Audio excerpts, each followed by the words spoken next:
Guys आज के review में मैं सोया चंक्स का रिव्यू करने जा रहा हूँ। सोया चंक्स इट्स नॉट ये एग्जैक्टली अगर बोलूँ तो इसमें किसी कंपनी के प्रोडक्ट होने का कोई मतलब नहीं है। ये सफोला का हो या किसी और कंपनी का हो, बट इसका इम्पोर्टेंस मैं सोया चंक्स का इम्पोर्टेंस बता रहा हूँ हमारे प्रोटीन इंटेक में।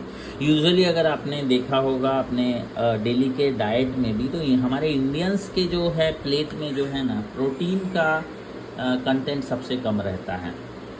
अगर हम अपना दिन का खाना देखें, हमारे रात का खाना देखें, तो उसमें जो है चपातीज़ और राइस जो है उसका कंटेंट सबसे ज़्यादा होता है। ऑलमोस्ट हमारा 50% जो है प्लेट राइस या फिर रोटी से भरा हुआ रहता है। मतलब 50% हम कार्बोहाइड्रेट पे फोकस करते हैं और रिमेनिंग थोड़ी सब्जी रहती है और थोड़ा कुछ स्वीट रहेगा। तो अगर हम अपने इंडियन प्लेट को देखें तो वो that is not a balance plate.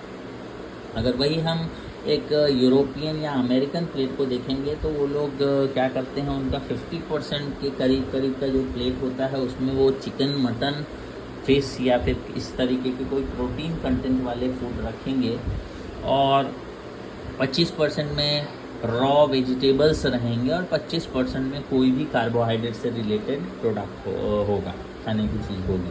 सो हमें थोड़ा सा कॉन्शियस होना पड़ेगा अपने डेली फूडिंग हैबिट में, बिकॉज हमारा फूड हैबिट उस तरीके का नहीं है जहाँ पे हम प्रोटीन कंटेंट को कंज्यूम कर रहे हैं। और as far as the protein part is concern, एक जनरल इंडिविजुअल को मिनिमम मैं बता रहा हूँ पर केजी 1 ग्राम प्रोटीन डेली के डाइट में होना ही होना चाहिए। It can go up to 2 gram if you are जो है थोड़ा सा आप फिजिकल वर्कआउट करते हैं, तो इट शुड कुड बी 1.5 और 2 ग्राम ऑल्सो।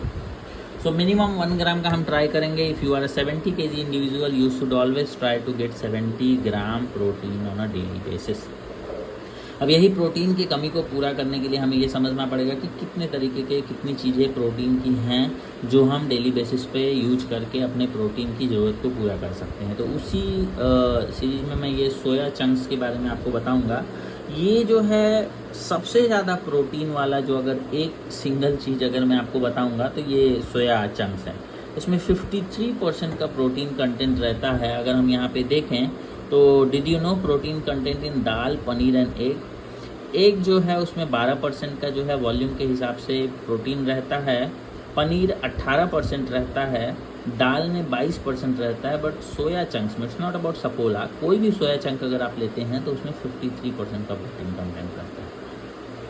तो इस सोया चंक को अगर आप अपने डेली के डाइट में इंक्लूड कीजिएगा तो आपको यहाँ से आप अच्छा खासा प्रोटीन ले सकते हैं। अगर आप 50 ग्राम भी सोया चंक यूज कर लेते हैं एक दिन में, तो आपको सीधे 53% मतलब करीब करीब 25 से 26 ग्राम प्रोटीन यहाँ से मिल सकता है। तो देखिए 100 ग्राम में अगर हम देखें यहाँ पे, तो कंटेंट में हम जाते हैं तो यहाँ पे अपने को मिलता है प्रोटीन जो है 100 में 53 ग्राम।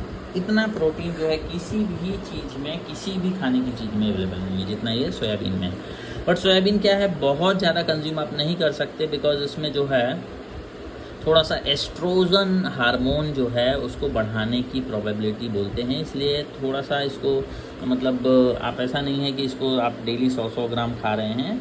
बट डेफिनेटली ये एक आपका प्रोटीन के जो है गैप को फिल करने के लिए एक बहुत अच्छा ऑप्शन हो सकता है। सो इसको आप ट्राई करें। आप इसको थोड़ा फ्राई करके खा सकते हैं, थोड़ा फुला के नॉर्मल सब्जी में डाल के खा सकते हैं, और पुलाव में जैसा कि यहाँ दिखा रहा है उसमें खा सकते हैं। तो it's a very easy to go and बहुत बढ़िया जो है 53% प्रोटीन कंटेंट वाला जो है चीज़ है। तो इसको आप डेफिनेटली अपने जो है वीकली शेड्यूल में इसको सोया चंक्स को अपने जो है वीकली फूड में ज़रूर जो है इंक्लूड करें। ये बहुत अच्छा एक जो है प्रोटीन के सोर्स के रूप में काम कर सकता है। तो thank you guys, thank you for watching my video.